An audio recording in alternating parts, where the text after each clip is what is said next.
Yang tu Zainal Abidin tak bertani. Tak bertani Bangkok.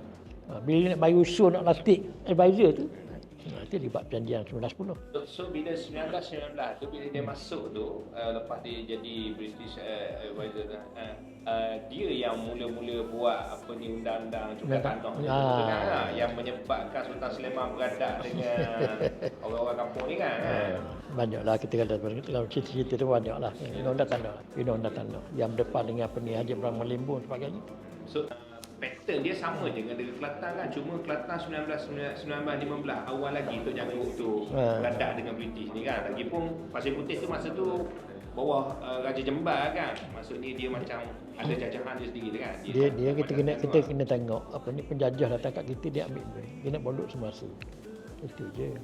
Mana dia belajarkan kita pun untuk jadi kani untuk jangan tandih dia. So jadi kani dia. Piung je, piung dengan kani. Itu je. So pandang baca pandang nak jadi kani dia. Kena nombor. Sebab matlamat dia nak ambil hasil. Itu je.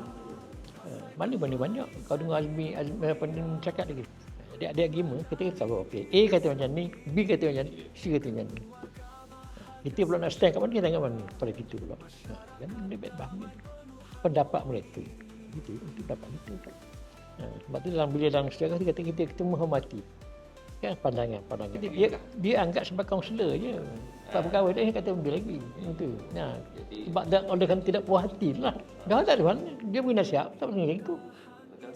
Mana? Dan lelaki tidak puas hati ya. Diplomasi lagi. Sebab Zainal Abidin ni cara dia. Cara dia berdiplomasi tu bagus. Tapi mungkin Sultan Muhammad agak biasa sikit. Jadi Zainal Abidin ke Mekah, dia pernah mengatakan Sultan Muhammad paku.